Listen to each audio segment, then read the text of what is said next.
passando mal demais lá. É uma coisa triste. Gente, eu nunca fui tão mimada. Eu estou amando. Aliás, já fiquei lá no passado, esse ano de novo, ninguém veio, eu vou ter que vir. Não para a igreja, só para passear, tá? Só para ficar um pouquinho lá com vocês, porque é muito bom. Muito bem, ponham, por favor, o meu seminário. Boa noite, um feliz sábado a todos. Quem está nos acompanhando já sabe que o nosso tema geral é Floresça onde está plantado. Quer dizer, o título já diz o que é, né? É você florescer e você está se sentindo bem, você está feliz, onde você estiver. Nem sempre isso é fácil, mas a gente falou um pouco aqui. O primeiro dia a gente falou sobre ansiedade, né? Ontem nós falamos sobre a gratidão e agora nós vamos fazer uma revisãozinha da gratidão, como eu fiz ontem sobre a ansiedade. Abra sua Bíblia aí no livro de Abacuque, no capítulo 3, nós vamos ler os versos 17 e 18. Esse livro de Abacuque, ele trata de uma queixa, de uma oração desse profeta, clamando ao Senhor, porque Judá estava sendo atacado pelos caldeus e Deus dizia que, enfim, que os pecados deles é que tinham trazido tudo isso, mas o livro termina Abacuque se voltando para Deus e, em outras palavras, agradecendo por tudo, apesar das circunstâncias. E é por isso que eu trouxe esse texto hoje.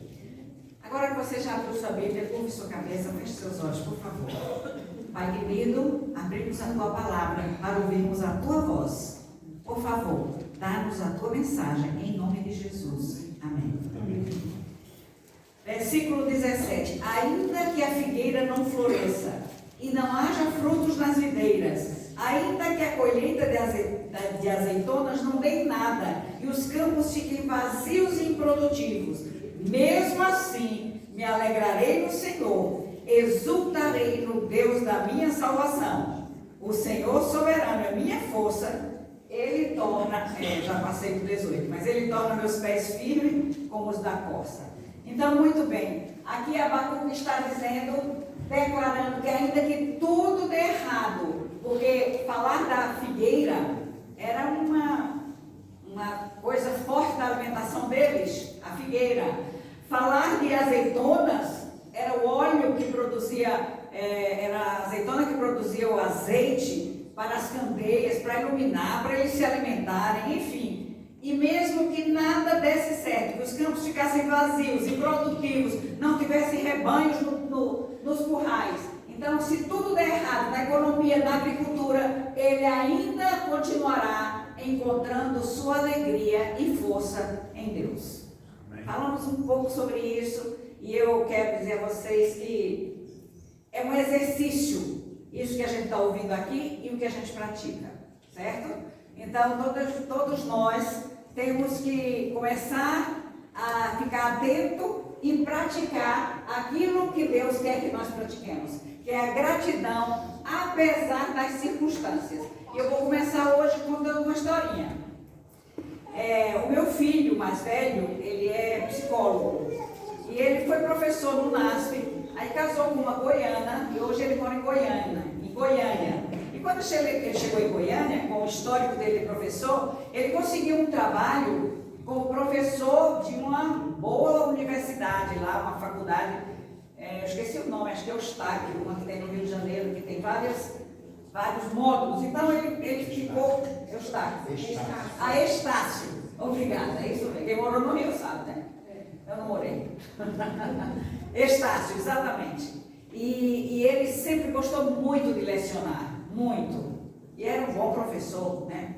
O que é que a mãe vai dizer do filho, não é verdade? Bom, eu estava muito feliz, ele estava muito feliz lá. Daí ele ganhou um casal de gêmeos, que essa também é uma história linda, que vai ficar para outra vez, porque eles não podiam ter filhos e Deus deu a eles um casal de gêmeos. Uma gestação acompanhada, quer dizer, não foi artificialmente programada essa Mas Deus, na sua infinita sabedoria e bondade e misericórdia, Ele deu um casal de gêmeos. Pouco tempo depois que esses garotinhos tinham nascido, o meu filho me ligou. Ele falou: mamãe, você não vai acreditar. Eu falei: o que aconteceu? Já fiquei preocupada com os pequenininhos, né? Porque eles nasceram, pareciam uns ratinhos, de tão pequenininhos os dois. Mas hoje, se vocês virem, e vocês vão ver hoje no final. Então, ele me disse: mamãe, a Estácio despediu 80 professores, aqueles dos cargos e salários mais altos, e eu estou incluído neles. Eu falei: como é que é, meu filho? Acabou de ser pai, a família acabou de aumentar duplamente, e você foi despedido. Ele: pois é, mamãe, eu fui despedido, eu estou bem triste com isso. Estou distribuindo meu currículo e tudo, mas eles dispensaram para contratar outros mais novos com salários menores, né? Mesmo que não tivesse mestrado, doutorado, coisas assim. E eu falei: meu filho, Deus tem propósito em todas as coisas. Então, fique firme, que o que Deus tem é melhor do que o que a gente pensa. Quando na sexta-feira, no pôr do sol, eu moro sozinha, mas eu tenho meus irmãos que moram perto, e a gente sempre se reúne para o pôr do sol da sexta-feira. E eu tenho o hábito já há muitos anos de, na sexta-feira, depois, enquanto a gente faz a meditação, antes da oração, a gente agradecer por alguma coisa que aconteceu naquela semana. E naquela sexta-feira eu falei: eu quero agradecer porque o meu filho foi despedido. Meus irmãos me olharam assim, eu falei: eu não sei porquê, eu não sei o que vai ser dele, mas eu quero agradecer porque meu filho foi despedido. Eu estava agradecendo de coração, porque eu tinha certeza que Deus tinha um plano melhor do que o que ele estava fazendo ali. Ele conseguiu uma outra faculdade lá para trabalhar, mas trabalhar um pouco menos, e ele começou então a atender. Ele estava sendo só professor, aí começou uma clínica, e a clínica foi bem, e eu falei: olha aí, meu filho, você está vendo como é que Deus age? Eu quero dizer a vocês que ele disse: mamãe, eu não poderia, porque ele trabalhava de dia e de noite, dava aula de dia e de noite, tinha psicologia de dia e de noite, então ele era professor no período todo. E ele falou: eu não poderia ajudar a minha esposa com os bebês se eu estivesse na faculdade. Eu falei: pronto, um ponto positivo, olha aí. Eu não poderia dar atenção aos meus filhos se eu estivesse lecionando na faculdade todas as noites. E eu falei: é verdade. Passaram-se alguns anos, finalmente ele recebeu uma proposta para trabalhar de recursos humanos numa firma. E ele está tão feliz, já está acho que 3 ou 4 anos em recursos humanos. E agora ele está tão... Os meninos já têm 8 anos e exigem muito dos pais, né? E um menino e uma menina, então eles são muito ativos. Então, hoje ele diz: mamãe, como Deus é bom, né? Se eu não tivesse saído da Estácio naquele momento, talvez eu nunca sairia. E eu talvez não teria tempo para ajudar minha esposa com os filhos, e hoje não estaria vivendo de uma maneira tão tranquila e tão calma, tendo um horário para chegar na firma, tendo um horário para voltar para casa, fins de semana livre onde eu posso atender minha família, e ele está super feliz. Então eu quero dizer a vocês que mesmo sem entender, agradeça. Lá na frente pode ser que você entenda, ou não, mas mesmo sem ver a luz no fim do túnel, agradeça. Mas hoje nós vamos falar sobre... Muito bem, vamos falar... Cadê o irmão que me deu uma lição para orar ontem na porta? Quem foi ele? Quem foi ele? Meu irmão Nelson. Ah, meu amigo, não vou falar nada hoje, mas não estou passando de novo. Ou passei. Porque ele me chamou, posso contar? Pode. Lá na porta ele me cumprimentou e falou assim: olha, você não pode ficar reclamando porque não está passando, você tem que agradecer. Eita, que lição de moral. Foi boa, eu gostei. Eu falei: é verdade, você tem razão. Então hoje eu estou tranquila. Ainda que a figueira não floresça e ainda que o controle não passe os slides, eu me alegrarei em Cristo, meu Salvador. Muito bem. Hoje eu quero dizer para você, cuide do seu jardim. Eu estou falando floresça onde está plantado, floresça onde está plantado. Hoje é para você cuidar do seu jardim. Agora, esse jardim, ele tem duas não características, são dois jardins que eu quero falar. Porque primeiro você tem que cuidar de você, do seu coração, das suas emoções, daquilo que você pensa. Porque se você não estiver de bem com você, você não pode ajudar os outros, amar os outros. Se você não se amar, você não pode amar os outros. Não pode. Então, é importante que você esteja de bem com você, com as suas emoções, para que você possa cuidar bem, primeiro do seu jardim pessoal e depois do seu jardim como família. Então, eu vou falar primeiro sobre você e suas emoções e depois eu vou falar, cuide da sua família. Às vezes não precisa dizer, porque todos nós cuidamos da família. Vamos avançar, né?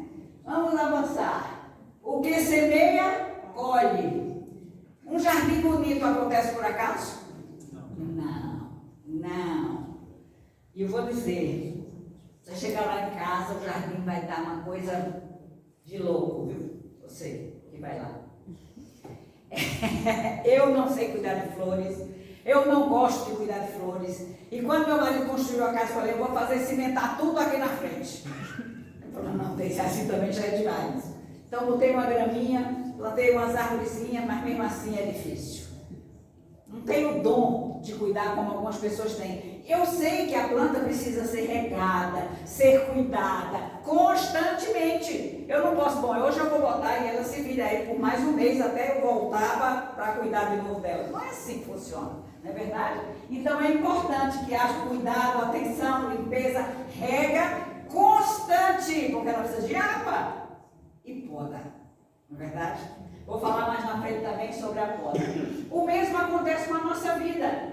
Muitas pessoas querem colher paz, mas cultivam mágoas. Você não vai ter paz.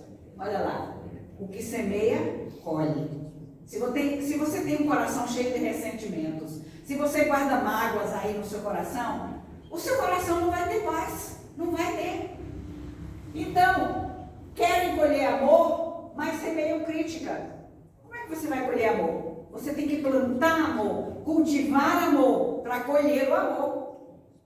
Mas semeiam críticas e querem colher amor. Querem colher alegria, mas alimentam pensamentos negativos. Então, queridos, a gente só colhe aquilo que a gente semear no nosso próprio jardim do coração. Então, como está o seu jardim? Agora você vai olhar para dentro de você mesmo. Como está o seu jardim? Tem ervas daninhas? Tem plantas bonitas? As flores estão florescendo? Você está olhando para um canteiro que está cheio de amor? Vou falar um pouquinho sobre o amor hoje também. Porque o amor, não adianta você ter o amor aqui dentro. Eu amo tanto meu marido. Nunca diz a ele. Como eu amo minha esposa. Mas ela está sabendo disso? Ela sabe, porque quando eu me casei eu disse que amava. E pronto, faz 50 anos, mas está tudo certo. Não está. Você não está cuidando desse jardim, dessa flor tão linda, que é a flor do amor no seu coração. Muito bem. O que é que você deve guardar? Vamos ver o que a Bíblia diz, Provérbios 4:23. Sobretudo, o que se deve guardar, guarda o teu coração, porque dele procedem as fontes da vida. Você tem guardado o seu coração? Ou você tem alimentado ele com tristeza, com mágoa, com preconceito, com irritação, com estresse, com ansiedade? Tudo isso a gente tem que pensar. O que é que nós estamos alimentando? Devemos guardar o nosso coração para que ele daqui possam sair as fontes da vida, da nossa mente, possam fluir para Deus emoções saudáveis. Então, se você cultiva amor, bondade, cortesia, enfim, boa vontade, sei lá, todas as emoções saudáveis que existem, os seus relacionamentos vão florescer. Você gosta de ficar do lado de alguém que está sempre criticando, sempre reclamando? Quando você sair, é você que ela vai criticar, pode ter certeza. Não, eu gosto de ficar junto de alguém que é feliz, que traz alegria para mim, que me agrega conhecimento, que é bondoso, que fala com voz agradável. É isso. Então, queridos, emoções saudáveis trazem relacionamentos saudáveis. Antes de um relacionamento florescer ou morrer, aconteceu alguma coisa aqui. Vocês sabem que eu sou terapeuta de casal, eu atendo casais. E quando o casal chega dizendo, olha, acabou tudo, não tem mais nada aqui. Você é a última fio de esperança que a gente tem de não acabar esse casamento. Eu nem sinto responsabilidade por isso. Não sinto. Porque o casamento não se acaba de um dia para o outro. Ele vai acontecendo vagarosamente ao longo dos dias. Também o amor. Você pensa que é aquela coisa maravilhosa que a gente sente quando se casa, quando entra na igreja, o coração bate, o noivo chora lá na frente, e a gente vai, todo mundo olha e aplaude. Pensa que aquilo é amor? Não é. Não é. É uma pequena semente que, se for cultivada, aí ela vai florescer.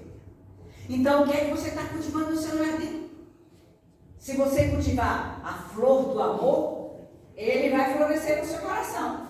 Então, antes de um relacionamento florescer, não, nosso relacionamento é maravilhoso. Então, o seu jardim está bem cuidado.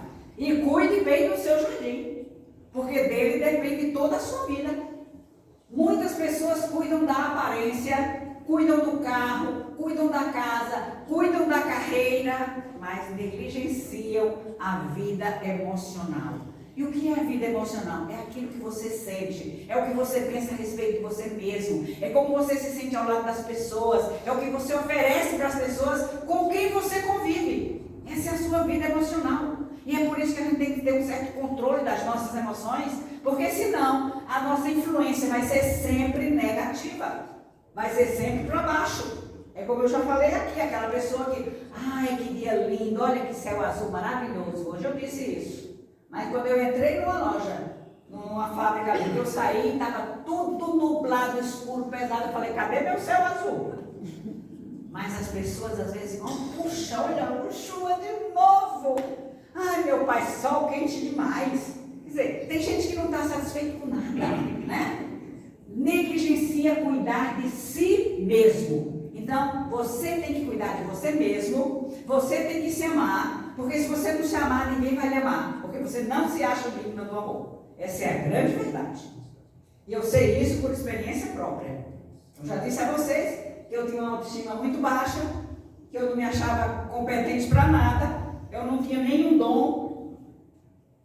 E eu digo sempre, e eu gosto de dizer isso, eu sou um testemunho vivo de uma pessoa transformada pelo Espírito Santo. Porque por mim mesmo, eu não tinha nem coragem de chegar aqui. Hoje eu saí com eles e eu fui dizendo, mas Deus conhece, me conhece também. Ele sabe. E vou dizer uma coisa, Ele me mima, viu? Não fiquem invejosos não. Eu sou o xodó de Deus. Verdade, eu me sinto assim. E hoje, eu falei, Senhor, a penúltima noite, é responsabilidade. Vocês pensam que não é responsabilidade? Vim lá de São Paulo chegar aqui para falar para vocês. Eu tenho que contribuir de alguma forma, agregar as coisas. E eu oro muito antes de fazer isso. E hoje eu falei, Senhor, a última noite, estava dando uma revisada no meu seminário. E aí encontrei um texto que me dizia assim, o meu poder se aperfeiçoa na fraqueza. Esse texto já me ajudou em outras ocasiões. E hoje eu falei, Senhor, eu sei, obrigada. Eu estou só brincando, mas eu não estou intranquila, eu estou em paz. Porque eu sei que o que eu estou fazendo aqui é apenas transmitindo a mensagem que Ele já me deu. Então não é mensagem minha, é dele. Então, queridos, cuide de você, porque a sua influência tem que ser positiva.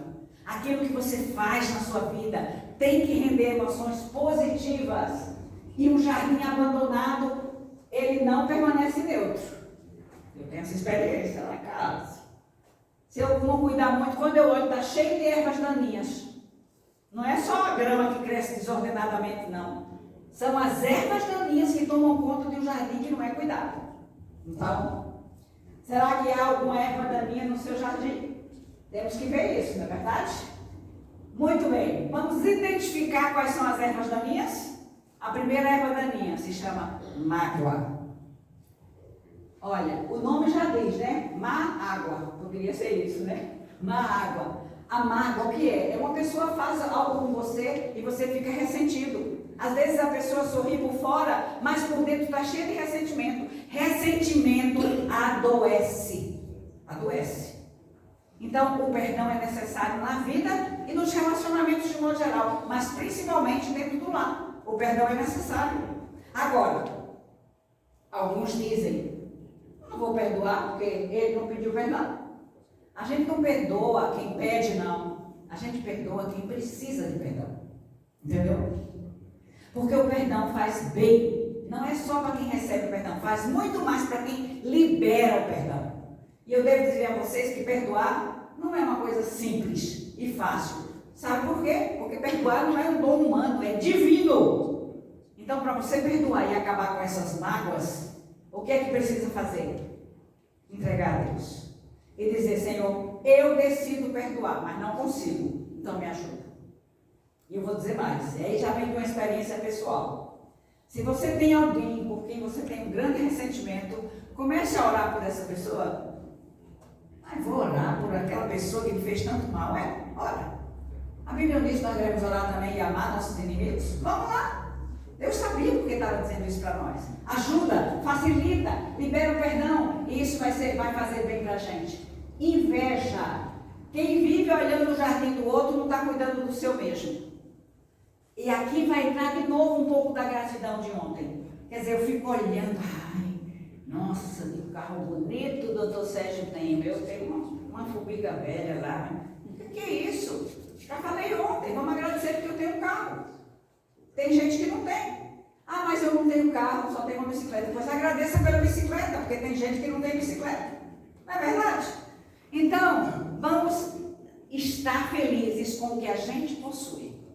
Mas às vezes isso é difícil, né? Porque a pressão das redes sociais, das publicidades, é tudo tão forte em cima. Você quer ser feliz, olha, aqui essa roupa vai deixar você linda, maravilhosa. Isso aqui, olha, eu tenho tanta raiva quando eu vejo alguma propaganda nas redes sociais que diz, olha, em 7 dias você vai ficar sem rugas. Eu nunca vou comprar um negócio desse. Eu não acredito. Eu não acredito. Não tem milagre. A idade chega, não tem milagre não. Quer dizer, tem faca, né? Se alguém acha que vale a pena, beleza. Então, queridos, vamos parar de olhar para os outros e vamos olhar o que a gente tem. Não vamos focar no que a gente não tem. Vamos focar no que a gente tem e agradecer a Deus. É isso. Ansiedade, já vimos que ela tenta controlar o futuro, né? E que ninguém pode acrescentar 1 hora do seu dia ou na sua vida, apenas 1 hora por ser ansioso. Então, já falamos sobre isso. Egoísmo. Olha, a nossa sociedade hoje está muito egoísta. Não importa o que aconteça com os outros, desde que eu me dê bem, desde que eu tenha lucro, não importa se o outro se dê mal. Então, a gente tem que cuidar muito dentro da família com o egoísmo. Não, mas como é que a gente é egoísta dentro da família? A gente é egoísta dentro da família, eu vejo muito isso no consultório.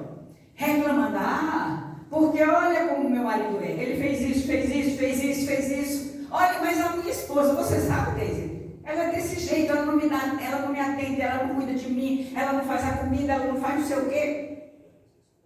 Gente, eu não tenho num casamento que me colocar em primeiro lugar e pensar em mim. Eu tenho que pensar no outro. E é pensando no outro que eu vou ser feliz. Então, o egoísmo dentro, a gente pensa, não, imagina, no casamento não tem egoísmo. Tem egoísmo sim. Cada vez que você reivindica o direito que você tem, direito meu, eu tenho direito também de ser feliz. Tem não, você tem direito de fazer feliz, porque é assim que você vai ser feliz. Mas a gente sempre quer as coisas. Então, eu gosto muito disso. Eu mudo, mas ela tem que mudar primeiro. Se ela mudar, eu mudo. Que isso? Não existe isso. Você quer ser transformado ou ser transformada? Quer que Deus opere no seu coração? Você não tem que se preocupar nem com o seu cônjuge com relação a isso. E quem assistiu ano passado, acho que eu contei a minha história, eu orei muito logo que eu me casei, porque eu falei, não, esse marido aqui não vai dar certo não. E eu orava pedindo a Deus que mudasse ele. Ele não mudou não. Mas Deus me mostrou que eu precisava mudar. E à medida que eu mudei, e posso dizer a vocês que não foi fácil. E mudança nunca é fácil, porque a gente vai ficando numa zona de conforto, nem que ela não seja confortável, mas a gente vai ficando num limbo e não quer fazer mudanças. E quando eu comecei a mudar, aliás, quando o Senhor me mostrou que eu precisava mudar, eu quase infartei, porque eu me achava uma excelente esposa. Você não se acha não? Uma excelente esposa? Eu me achava ótima, mas por que eu vou mudar? É ele que está fazendo coisa errada? Não, eu tenho que mudar para atender as necessidades do meu marido. E sabe o que é mais lindo? É que mudança gera mudança. Então, em vez de ficarem, eu tento colocar isso na cabeça dos meus clientes no consultório, mas é muito difícil que você já vem concentrado assim. Ela tem que mudar primeiro, ele tem que mudar primeiro. O que é isso? Isso é um egoísmo. É a gente que só quer primeiro o bem, o meu bem, aí depois eu retribuo. E outra erva daninha, que essa está assolando em todos os jardins, todos, se chama corrupção mental. É o processo em que o indivíduo altera seus próprios conceitos éticos para justificar ou realizar atos imorais sem sentir culpa ou estresse. Então vamos esclarecer bem direitinho o que é que significa essa corrupção moral. É o nosso vício de todos nós em telas. Pode ser o computador, pode ser um tablet, pode ser o seu smartphone, mas as pessoas hoje não vivem sem o seu celular. Não vivem. Não sou contra, eu tenho, trabalho no celular, eu atendo no celular, mas sabe qual é o problema? É quando o celular muda os seus valores. E esse maldito desse algoritmo, basta você buscar alguma coisa uma vez e ele vai ficar lhe dando muitas vezes outras coisas similares para que você ache que é interessante e comece a ver. E sinceramente, eu tenho que falar aqui abertamente. A pornografia se encaixa perfeitamente nisso aí. Porque se você abre uma vez, uma única vez, você vai ficar recebendo coisas. E sabe, esse vício em telas tem sido uma desgraça na nossa sociedade. A gente ainda não está consciente do que tudo isso vai causar. Mas hoje, os pediatras, as organizações de saúde, já estão muito preocupados com o comportamento das crianças por causa do vício em tela. Se você tem uma criança pequena, um bebê, e você deu a ele um celular em algum momento, você sabe do que eu estou falando. Quando você tira o celular, a criança esperneia, chora, grita. Se você der o celular, se cala de novo. Mas o que está acontecendo? Crianças de 8, de 10 anos, cujos pais trabalham fora e dão um celular para a criança se comunicar com os pais, para estudar, para falar com os amiguinhos. Sabe o que tem acontecido? Essa criança tem que ficar rolando telas, rolando a tela. E isso gera na mente, destrói os canais neurais normais, impede a criança de desenvolver a sua criatividade, faz com que a criança fique viciada como um drogado em cocaína ou em maconha ou coisa que o valha. Exatamente. Mas sabe o resultado? A criança fica birrenta, grita, esperneia e às vezes chega a convulsões. Então, muitas vezes, crianças nessa faixa etária que eu estou dizendo, têm chegado aos pronto-socorro dos hospitais por uma doença que os médicos estão chamando de burnout digital. É o esgotamento, a canseira de você ficar viciado em telas. Então, queridos, isso é algo que a gente deve pensar, porque essas ervas daninhas, elas só prejudicam.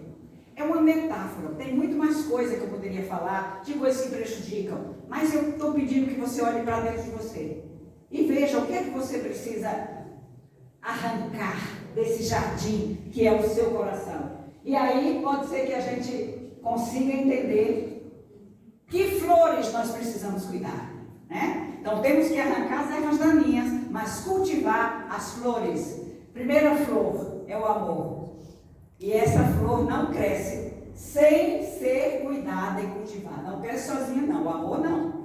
O amor precisa ser, deixa eu ver se eu tenho aqui, ainda não, tá? Na próxima. O amor não cresce se ele não for cultivado. Então, a gente casa, interessante, que antes de casar a gente fala tantas coisas lindas, né? Ai, meu amor, eu amo você, é a pessoa mais maravilhosa, mais maravilhoso do mundo. E a gente casa. Os homens, quando eles casam, eles pensam assim. Bom, homens e mulheres são bem diferentes. Mas os homens pensam assim, bom, agora já casei, está tudo certo, né? Não preciso mais ficar conquistando ela a cada dia. Precisa, meu irmão, precisa. Viu? Eu não preciso ficar dizendo eu te amo. Ela sabe que eu amo, não sabe. Mulher tem uma certa amnésia quando se trata de amor. Então é preciso dizer todos os dias eu te amo, por palavras e por ações. E você, mulher? Ah, mas eu não preciso dizer, meu marido ele nem liga se eu te amo. Se você olhar para a Bíblia, o Deus que nos fez, ele diz exatamente o que a gente precisa. Ele diz lá, maridos, o quê? Amai vossas mulheres. Então a mulher precisa de amor. Mas não é amar de qualquer jeito, não. Eu amo. Ah, mas se ela não fizer o que eu digo, isso não é amor, já estou falando. Porque é para amar como Cristo amou a igreja e assim mesmo se entregou por ela. Agora Deus diz, mulheres, amai vossos maridos. Ele disse? Não. Então a gente não precisa amar, né, mulheres? Deus conhece a gente. Ele já criou a mulher amando. A mulher é mais emocional. Veja que a gente se apaixona pelas crianças das outras amigas, a gente se apaixona pelos sobrinhos, a gente ama todo mundo. Então a gente já foi criada com um dispositivo de amor. Mas tem algo que Deus deixou lá na Bíblia para nós. E é isso que, cada vez que eu estudo sobre família e das nossas necessidades, que eu me empolgo com o que Deus faz tão perfeito. Para as mulheres, Deus disse, e a mulher, ninguém sabe, respeite o seu marido. Viu? Se ele amar, marido, se você amar, a gente vai respeitar. Se você respeitar a mulher, eles vão amar. Então, por favor, amor não cresce sozinho, precisa ser cultivado. Vamos lá. Vamos lá. Passa aí, por favor. Passa só uma. Nem você consegue? Legal. Acho que era perdão a próxima. Nenhum relacionamento floresce sem perdão. Nenhum. Viu, irmão? Que eu não reclamei, viu? Obrigada. Eu que agradeço, viu? Eu também estou aprendendo aqui com vocês. Então, veja. Nenhum relacionamento floresce sem perdão. Nenhum. Então precisa perdoar e precisa pedir perdão. E não é pedir perdão, me desculpa por tudo que eu fiz. Tudo é nada. Você tem que ser específico.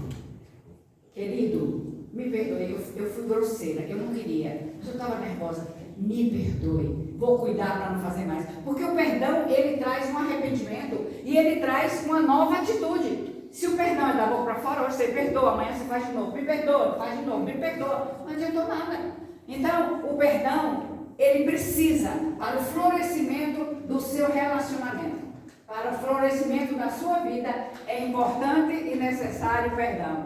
Vamos lá, eu vou chegando até lá para ver se ele vai dar. Eu vou deixar os dois então. Empatia, o que é empatia? É a capacidade de você se colocar no lugar do outro, de se enxergar com o olhar do outro, com os olhos do outro. E muitas vezes dentro do casamento a gente tem empatia, não.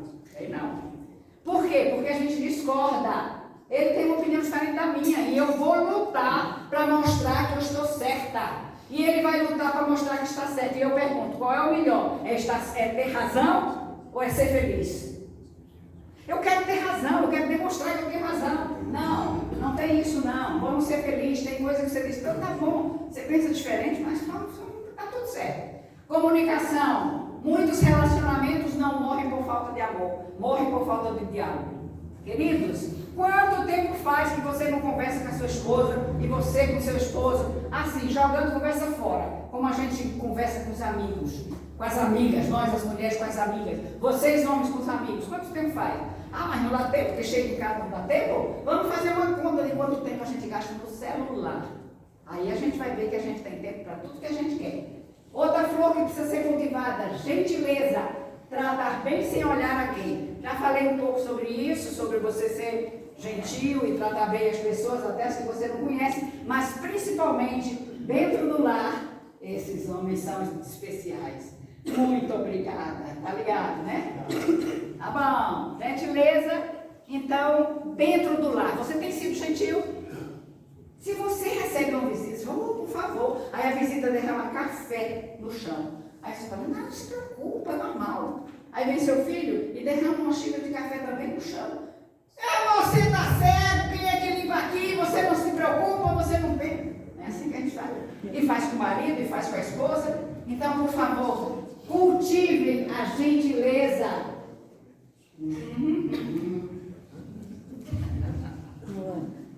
Atenção. A atenção é a crise da nossa sociedade. Ninguém dá atenção mais para ninguém. Concentra a atenção, não. Vai falar, olha, eu preciso falar com você. Fala, tá.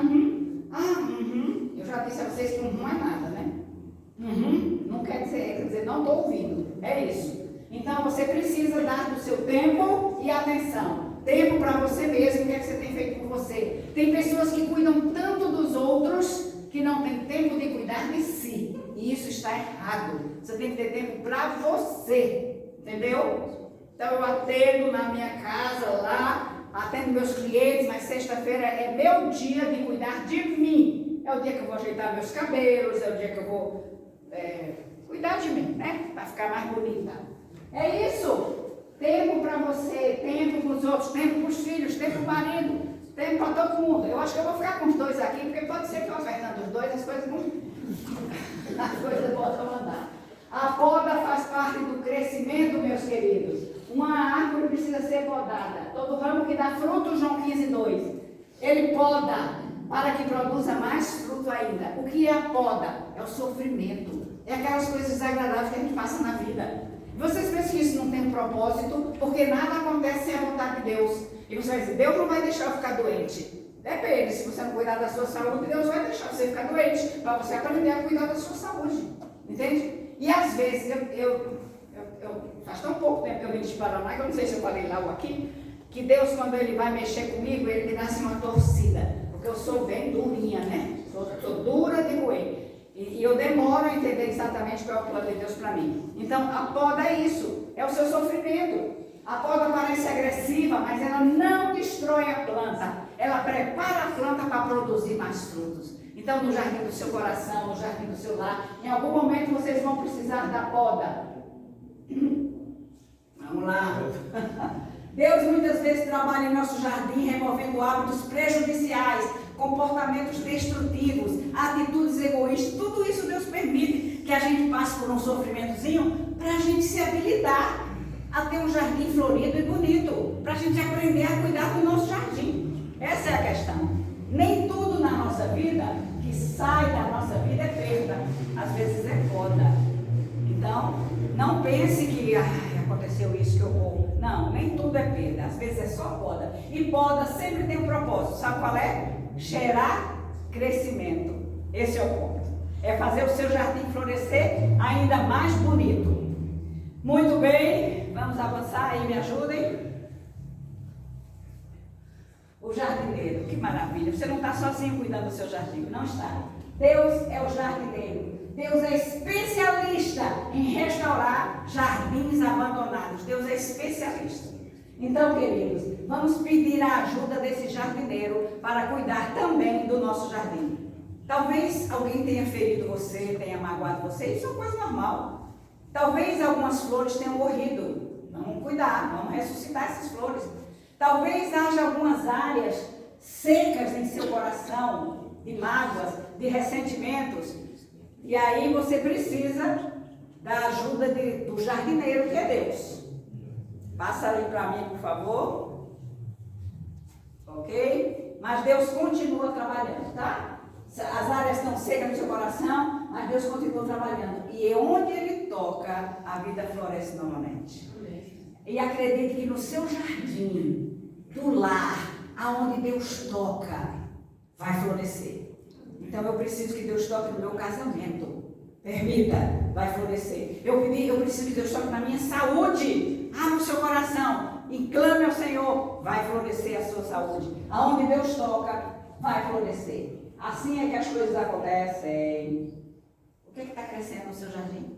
Você sabe? Eu pedi para você olhar para você, para saber o que está crescendo no seu jardim. Seu lar no jardim. Muito bem. Olha isso aqui. Pode passar, porque eu não consigo não. Os anjos estão no seu jardim. Os anjos estão no seu jardim. A gente não passou nenhum não, né? Estamos na ordem certa, né? Não vai ser depois. Um lar que tem amor. Lar Adventista, página 109. Um lar que tem amor, onde o amor é expresso em palavras, em olhares e em ações. Eu amo esse texto. Porque quando eu digo um lar que tem amor, meu lar tem amor. Sim, mas não é só ter. O amor tem que ser expresso em palavras. Como é que a gente expressa o amor em palavras? Alô? Eu te amo. Essa é a maneira mais simples de expressar em palavras. Mas quando você diz, você é especial, isso também é expressão de amor. Mas olha, como eu gosto disso, em olhares. Quem é que está expressando amor em olhares? Quando a gente namora, lembra aqueles olhares meio 48? Dá um friozinho na barriga. Cadê eles? Para onde foram? A gente hoje não olha, casados não olham para o outro não. Já viu que a gente sai, já saiu você com o seu marido e de repente... Eu não acredito, depois de andar com ele 1 hora, você veio com essa camisa. Você não olha, não é verdade? Não está olhando para ele. Cadê os olhares? Mas Deus está dizendo, olha, um lar que tem amor, onde o amor expressa em palavras, em olhares e em ações. O que é que você tem feito para demonstrar amor para o seu marido, para a sua esposa? O que é que você tem feito? Tem trazido flores? Tem trazido um bombonzinho? Tem trazido um presentinho? Não sei, mas cuide disso que é importante. Mulheres, vocês também. O lar que tem isso que eu estou dizendo, olha só. É um lugar onde os anjos gostam de manifestar a sua presença e consagrar a cena. Que coisa linda, né? Os anjos não só vão no nosso lar, mas eles olham aquele lar cheio de amor e eles consagram aquela cena pelos raios de luz da glória de Cristo. E assim é, queridos. É isso que nós devemos fazer. Ajuda aí, meus irmãos. Vamos. É seu dever cuidar agora do seu jardim diferente. Agora é o seu lar, que é o jardim. Como é que você cuida do seu jardim? Do lar, da família. Primeiro, respeitando o seu cônjuge. Ai, que coisa difícil isso, né? Respeitar o cônjuge. Eu estou com um casal, quando eu liguei para confirmar, eu não consigo atendê-los juntos, eu atendo eles separados. E ainda assim é difícil. E antes da sessão da semana passada, a mulher me mandou uma mensagem e falou, olha, Deise, acho que eu vou desistir. Sabe que a gente teve uma briga aqui, sabe o que ele me disse? Que não me ama, que está comigo por causa da filha, que é melhor eu ir embora. Mas olha, uma porção de coisas que eu sei que não é o que ele pensa realmente. Mas quando você está com raiva, você fala coisas, desrespeita seu cônjuge e você não tem noção de onde aquilo vai dar. Então, respeitar o cônjuge é o seu dever, no seu jardim do lar. Então, nunca trate seu cônjuge com agressividade. Eu nem estou falando de agressividade física, estou falando verbal mesmo, porque a física é inadmissível. Mas não trate com carinho, trate com amor, trate com dedicação, com gentileza. Segundo ponto, ensine os seus filhos o caminho do Senhor. É família, você tem que cuidar da sua família. Então ensine seus filhos o caminho do Senhor, porque daqui a algum tempo, quando Jesus voltar, que eu espero que não seja muito tempo, ele vai perguntar, onde estão os filhos que eu te dei? Onde eles estão? Por que eles não estão aqui com você? Cadê eles? Então nós temos uma grande responsabilidade em encaminhar os nossos filhos para Deus. Mas vou dizer uma coisa a vocês, acho que eu coloquei aqui. Viver o que você ensina. As crianças aprendem mais pelo exemplo do que pelo que você verbaliza, entendeu? Então você diz, meu filho, olha, Deus é muito bom, é o nosso Pai Celestial. Tá certo, mas se você chegar e dizer, olha como Deus é maravilhoso. Eu perdi meu óculos, eu orei, eu procurei, não achava, e Deus me mostrou onde estava. Vamos agradecer a Deus, filho. Aí o filho vai dizer, nossa, Deus realmente é muito bom. Você entende? Experiências vivas, nós temos que compartilhar com a nossa família, porque você vive o que você, se você vive, porque nem todos vivem o que ensinam não, nem todos vivem. Então se você vive o que você ensina, o seu filho vai trilhar o seu caminho, porque ele vê que você ama Jesus, ele vê que você tem uma conexão com Jesus, e ele vai querer ter essa conexão também. Separando tempo para a sua família, já falei um pouquinho sobre atenção e tempo, mas isso é tão importante nos dias atuais, sabe? E cuidado para a gente não ficar trocando a nossa presença pela tela. Mas é que os meninos ficam tão quietinhos, os bebês ficam quietinhos se você dá tela para eles. É claro que fica. Só que você não tem noção do mal que está causando no seu bebê se você dá uma tela para ele. os cérebros em formação, e essa é a grande preocupação da sociedade de pediatria americana, se eu não estou enganada. O que é que está acontecendo no cérebro das crianças? Porque eles estão tão viciados nas telas que eles já não têm disposição para aprender, para comer direito, para brincar de outra coisa que não seja tela. Então, tempo. O filho pequeno, ele troca a tela por você. Agora eu vou te dizer. Quando eu digo troca por você, é sentar no chão, brincar de carrinho. É se sentar no sofá, como eu já vi meu filho fazer muitas vezes, e a filhinha de 4, 5 anos fazendo uma maquiagem nele, penteando o cabelo, ele era cabeleireira. E ele lá, cheio de lacinho, de fitinha. Mas é isso, separar tempo para a sua família e tempo para o seu cônjuge. Por favor, quanto tempo você gastava quando namorava? Tinha tempo, né? A gente de casa, cada um vira para um lado e a gente não sai mais, não conversa mais, é preciso sair, tomar um açaí. Aqui tem açaí? Tem. Tomar um açaí, tomar um sorvete. Se o dinheiro estiver folgado, vai passar o fim de semana no hotel, só os dois. Isso é importante para reavivar as suas flores, as flores do seu jardim. E sabe como mais, queridos? Sendo uma bênção para a humanidade. O lar onde as flores florescem espontaneamente, estão bem bonitas, bem cuidadas. Esse lar, essa família é uma bênção para a humanidade. É verdade. Lá no seu trabalho, você é uma pessoa feliz, você é uma pessoa agradável, você é uma pessoa que sempre tem uma palavra de positiva para dizer para as pessoas. E assim você está sendo uma bênção na vida das pessoas. Então, como você tem cuidado do seu jardim? Agora da sua família. O que é que você tem feito pelo bem da sua família? Deixe Deus guiar a sua vida. Eu gosto muito desse texto de Isaías 58:11. Olha só. O Senhor os guiará continuamente.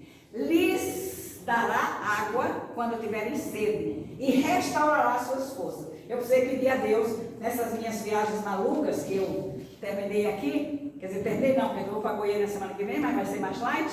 Então, Deus promete restaurar as nossas forças quando a gente não está bem. Então, vamos pedir a Ele. Ele vai nos guiar. Ele quer nos dar água para saciar a nossa sede. Ele quer nos dar forças quando a gente estiver desanimado.